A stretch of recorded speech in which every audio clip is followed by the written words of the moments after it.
इष्टोपदेश का मंगलाचरण करते हुए आचार्य कारिका एक में कहते हैं, यस्य स्वयं स्वभावाप्ति रभावे कृष्ण कर्मणा तस्मै संज्ञान रूपाय नमोस्तु परमात्मने। अनंत ज्ञान स्वरूप परमात्मा को मेरा नमस्कार हो। कारिका नंबर 14 में हमने पढ़ा था कि निकट आई संपत्ति को भी मनुष्य देख नहीं पाता। जैसे जंगल में आग लगी है और वे एक व्यक्ति पेड़ पर बैठा यह देख रहा है कि वो हिरन जला, वो पेड़ जला और जानवर जले, लेकिन वह यह नहीं समझ पाता कि जिस पेड़ पर मैं बैठा हूँ वो भी जल जाएगा और उसके साथ मैं भी जल जाऊँगा। तो शिष्य को प्रश्न उठता है कि भगवान क्या कारण है कि लोगों को निकट आई हुई विपत्तियाँ दिखाई नहीं देती।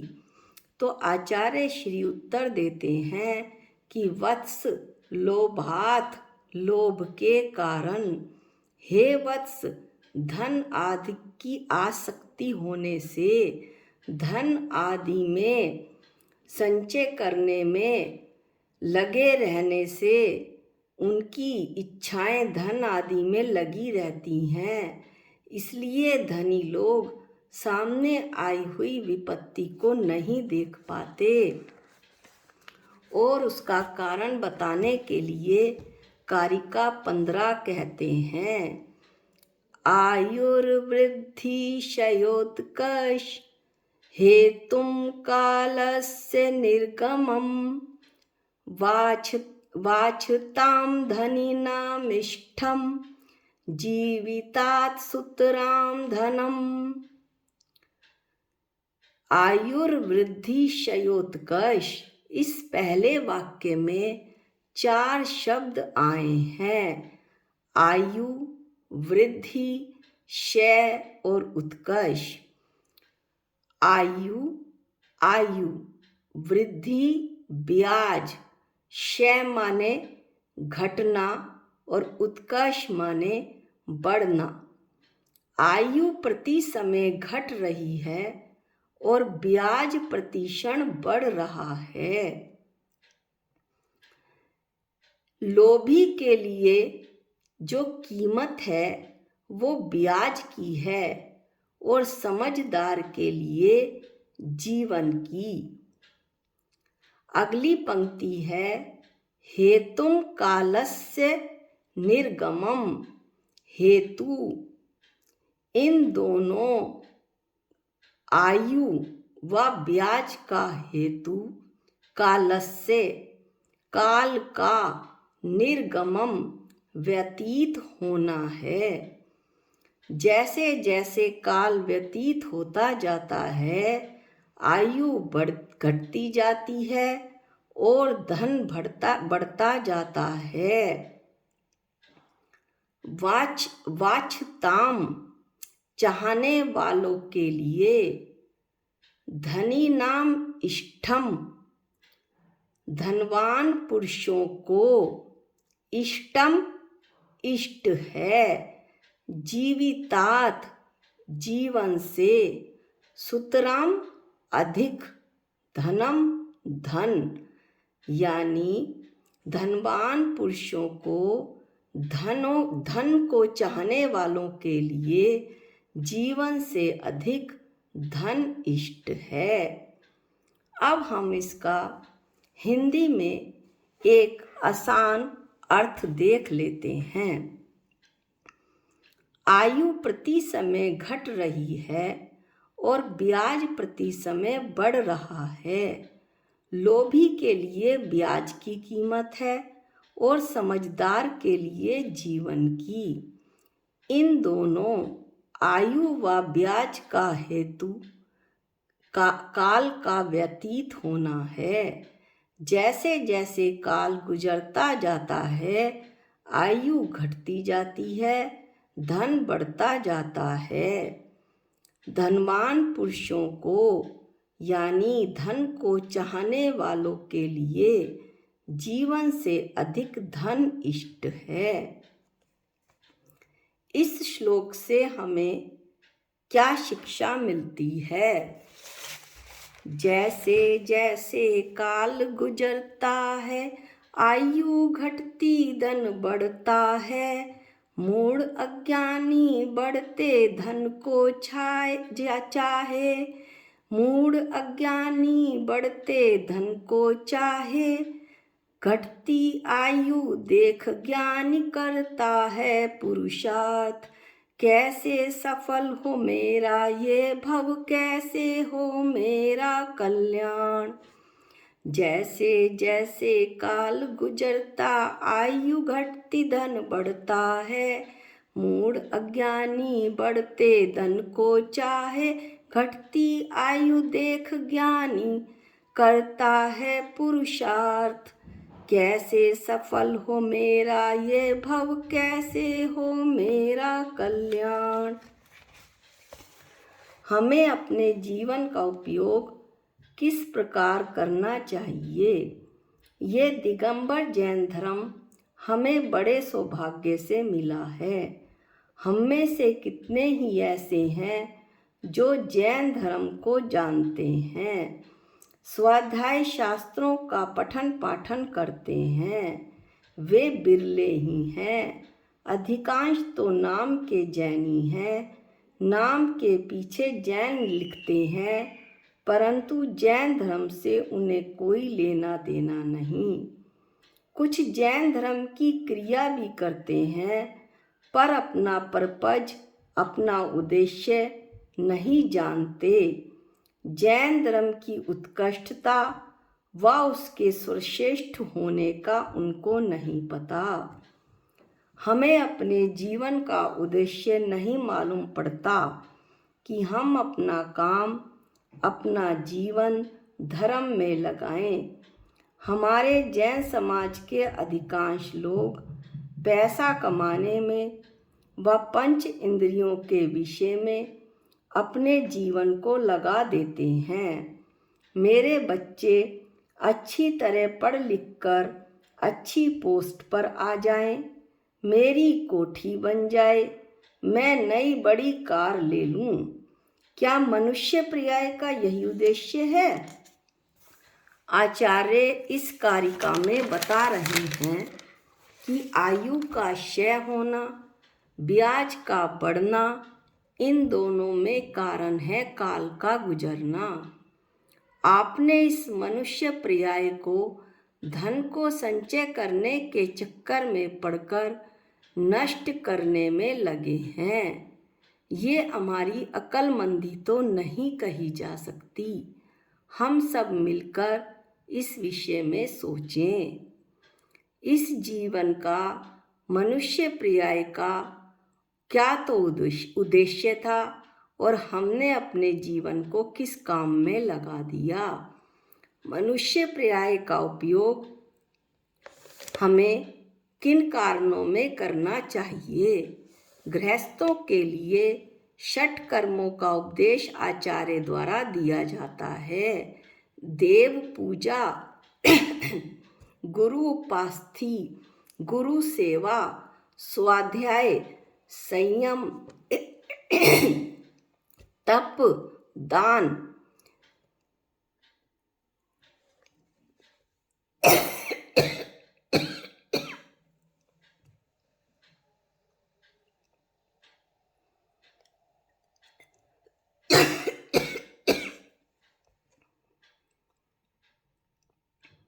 व्यवधान के लिए क्षमा करें। जितने गृहस्थ हैं इनका संपादन भली प्रकार करें 6 कर्मों का, लेकिन हमारे पास पूजा के लिए समय नहीं, स्वाध्याय का समय नहीं, लेकिन टीवी देखना, व्हाट्सएप चलाने का, मोबाइल पर गेम खेलने का समय है। ये हमारी अज्ञानता, मूढ़ता और मोह का अंधेरा है। परंतु मनुष्य जीवन का उपयोग नहीं है। फिर शिष्य पूछता है, जैन धर्म में मनुष्य पर्याय को क्या लाभ हुआ? भूधर दास जी ने 4 पंक्ति कही हैं। कानी कोड़ी काज करोड़िन को लिख देत खत, ऐसे मूर्ख राज जगवासी जिए देखे। कानी कोड़ी के लिए करोड़ों के खत लिख दिए, 2 पैसे वसूल करने के लिए मुकदमे में हजारों रुपए खर्च कर दिए। ये मनुष्य पर्याय तो चिंतामणि रत्न के समान है, और जो हमें चिंतामणि रत्न मिला है, पर हमने इसका उपयोग कैसे किया? हमने इस चिंतामणि रत्न का उपयोग कौओं को उड़ाने के लिए किया और काम खत्म। अपनी मनुष्य पर्याय का सही उपयोग करने वाले बिरले ही हैं। हमें अपने जीवन को धर्म में बढ़ाने के लिए लगाना चाहिए। ध्यान 4 प्रकार का होता है, आर्त, रौद्र, धर्म और शुक्ल ध्यान। शुक्ल ध्यान पंचम काल में संभव नहीं। आर्त ध्यान से त्रियंच पर्याय और रौद्र ध्यान से नरक पर्याय मिलती है। धर्म ध्यान से मनुष्य व देव पर्याय मिलती है। उसमें भी हमारे 24 घंटों में हम सबसे ज़्यादा आर्त व रौद्र ध्यान करते हैं, और उसमें भी रौद्र ध्यान ही ज़्यादा करते हैं। हम अपना जीवन आर्त व रौद्र ध्यान में गुजारें, क्या इसके लिए मनुष्य पर्याय मिली है? अपना व्यापार, अपना काम कैसे बढ़ाएं, मकान और बड़ा कैसे खरीदें, किन किन तरीकों से धन को संचय करें, ये सब रौद्र ध्यान है। ऐसे जीव का मन मंदिर में स्वाध्याय में न लगकर वहाँ भी अपने व्यापार में उलझा रहता है। तो क्या हमें अगली पर्याय में नरक त्रियंच में जाना है? नहीं जाना है तो हम अपनी जीवन को षट कर्मों में लगाएं।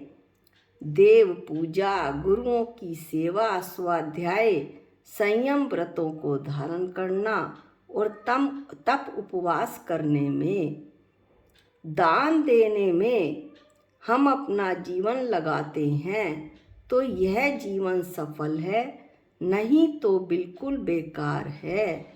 शिष्य को की आकुलता तो खत्म होती नहीं। वो फिर प्रश्न करता है, पहले भी तो राजा महाराजा इसी कार्य में लगे रहते थे।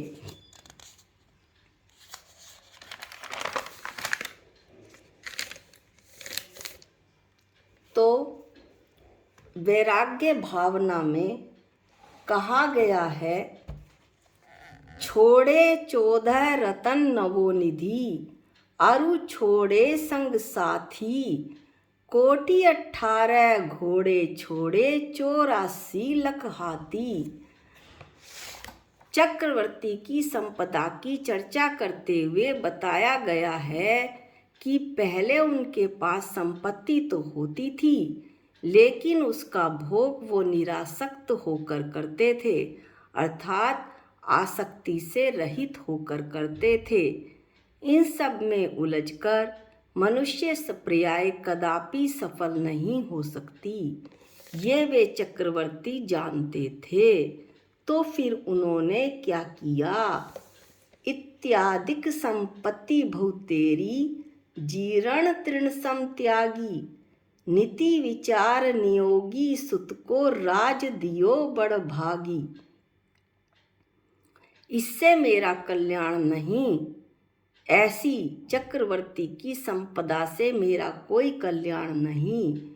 तो इसे सूखे तिनके के समान उन्होंने इस संपत्ति को त्याग दिया और नीति पूर्वक विचार करके अपने ऐसे भाग्यवान महापुरुष ने अपने अपने राज्य को अपने पुत्र को दे दिया। ऐसे उन महान राजा ने उस संपत्ति को तिनका समझकर त्याग दिया, या वे सभी राज चक्रवर्ती उस संपत्ति को तिनका समझकर त्याग देते थे। होए निशल्य अनेक निरपति संग, भूषण वसन उतारे, श्री गुरु चरण धरी जिन मुद्रा, पंच महाव्रत धारे। धनी यह समझ सुबुद्धि जगोत्तम, धनी यह समझ सुबुद्धि जगोत्तम, धनी यह धीरज धारी। ऐसी संपत्ति छोड़ बसे वन, तिन पद धोख हमारी।